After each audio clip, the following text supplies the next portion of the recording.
तो कल की मूवी की एंडिंग बहुत कंफ्यूज करती है कि लास्ट में हुआ क्या, और मैं भी बहुत कंफ्यूज हुआ था। फिर मैंने सोचा और मैंने एक थियोरी बनाई जो कि मूवी के इवेंट्स और महाभारत के इवेंट्स के साथ ठीक से बैठती है। तो शुरू करते हैं। सबसे पहले बात करते हैं कि भैरवा है कौन, कि उसकी रियल आइडेंटिटी क्या है। तो मूवी के आखिर में हमें ये पता चलता है कि अश्वत्थामा के हाथ में जो लकड़ी है वो कोई ऐसी ही लकड़ी नहीं है, वो एक वेपन है, वो एक धनुष है, वो भी कर्ण का धनुष है और उसका नाम है विजय धनुष। अगर आपको पता नहीं कि सूर्य पुत्र कर्ण कौन है तो वो एक पांडव ही होता है और पांडवों का सबसे बड़ा भाई होता है, लेकिन वो पांडवों की अपोजिट यानी कि कौरवों की तरफ से लड़ता है। क्यों? क्योंकि उसकी माँ ने उसको बचपन में ही कहीं छोड़ दिया था और फिर किसी ऐसे ही फैमिली ने उसको अडॉप्ट किया और पाल पोस कर बड़ा किया और आखिरी दिन तक उसको पता नहीं होता कि वो पांडव है, लेकिन फिर लास्ट दिन अपने भगवान श्री कृष्ण उसको बताते हैं कि वो पांडव है। और हाँ, ये जो सारे पांडव है वो अलग अलग भगवानों के बच्चे हैं, लिटरल भगवानों के बच्चे, क्योंकि कुंती जो कि पांडवों की माँ होती है उनके पास एक मंत्र होता है जिससे वो किसी भी भगवान के बेटे या बेटी क्रिएट कर सकती है और वो इंद्रदेव से अर्जुन को क्रिएट करती है, यमराज से युधिष्ठिर को, नकुल सहदेव अश्विनी के बेटे होते हैं और सूर्य देव से क्रिएट करती है सूर्य पुत्र कर्ण को।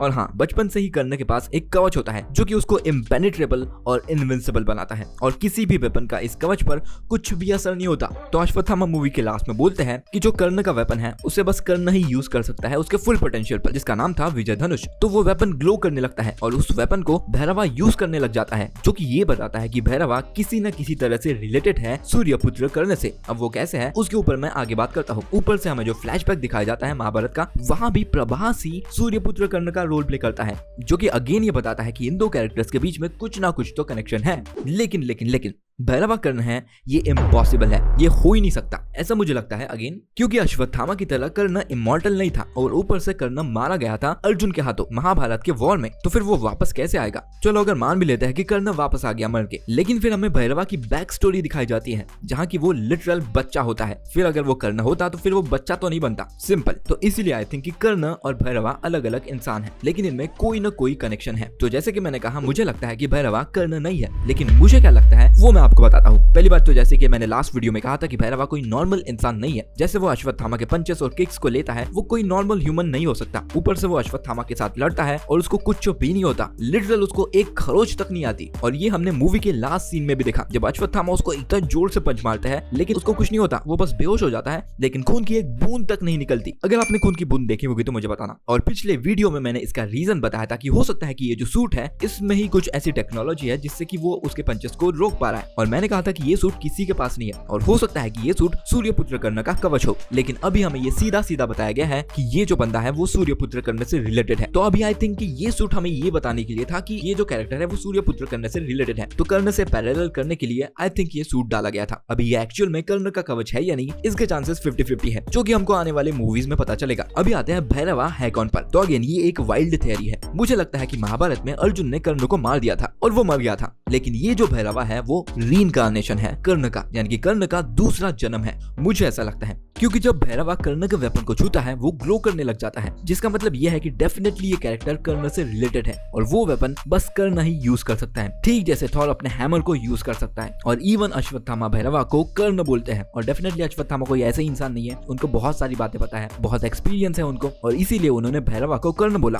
और इवन हमें जो भैरवा की बैक स्टोरी दिखाई जाती है वो कर्ण से बहुत ज्यादा मैच करती है, जैसे कि उसको बचपन में छोड़ दिया गया था और फिर दुलकर सलमान का कैरेक्टर जिसका नाम कैप्टन था वो उसकी देखरेख करता है और कर्ण को कुंती ने ऐसे ही छोड़ दिया था और फिर एक रथ चलाने वाली फैमिली उसकी देखरेख करती है, ठीक जैसे भैरवा की कैप्टन करता है। कर्ण भी बुरी साइड यानी कि कौरवों का साथ देता है और भैरवा भी कॉम्प्लेक्स के साइड से लड़ता है और ये बहुत स्ट्राइकिंग सिमिलरिटीज है दो कैरेक्टर्स के बीच में, जो कि अगेन मेरी थियरी को थोड़ा सा वेट देता है कि हो सकता है कि ये उसका दूसरा जन्म हो। अभी आते हैं एंडिंग पर, जहाँ की हमें ये दिखाया जाता है कि भैरवा ने कमांडर मानस को मार दिया है उसी वेपन से जो कि कर्ण का है विजय धनुष। फिर भैरवा सुमति को लेकर उस शिप से नीचे आता है और वो भैरवा को उसके नाम से पुकारती है और भैरवा को कुछ होता है और वो कर्ण वाले रूप से भैरवा के रूप में आ जाता है, जो कि बहुत ही वियर्ड था। जो कि मुझे लगता है कि जब उसने विजय धनुष को छुआ तो उसमें कर्ण की कॉन्शियसनेस आ गई थी और जैसे जैसे वो उस वेपन को यूज करेगा वो धीरे धीरे अपने पिछले जन्म की यादें याद करते जाएगा। फिर जब उसमें भैरवा यानी कि उसका ओरिजिनल सेल्फ आता है वो सुमति को लेकर कहीं चला जाता है। आखिर में हमें दिखाया जाता है कि यास्किन, जिसके बारे में हमें ज्यादा इन्फॉर्मेशन नहीं दी जाती इस मूवी में, मतलब जितना हमें ट्रेलर में पता था उससे कुछ भी ज्यादा हमको जानने को नहीं मिलता। मुझे लगता है कि ये लोग और चीजें दिखा सकते थे उसके बारे में, लेकिन लेकिन ठीक है, नेक्स्ट पार्ट का वेट करते हैं, 3 या 4 साल लगेंगे बस। तो यास्किन को सीरम मिल जाता है जो कि सुमति से एक्सट्रैक्ट किया जाता है, और जबकि बस वो एक बूंद था, यास्किन अभी पूरा यंग हो चुका है और वो बिल्कुल कमल हसन जैसे दिखता है, और वो अर्जुन के धनुष गांडीव को भी छू सकता है, जो कि बहुत बड़ी बात है क्योंकि इसके पहले उसको कोई भी नहीं छू सकता था। ऊपर से उसके पास अभी 4 हाथ हो चुके हैं, मतलब कि ये अभी पहले से बहुत ज्यादा पावरफुल हो चुका है, और अभी ये खुद कल्कि को मारने जाने वाला है। मतलब हम नेक्स्ट मूवी में एक बच्चे कल्कि वर्सेस इस आदमी की फाइट देख सकते हैं, जो कि प्रोबेबली कल ही हो सकता है। तो ये था मेरा एंडिंग का एक्सप्लेनेशन। अगर आपको ये वीडियो पसंद आया तो लाइक कर दो और सब्सक्राइब कर दो।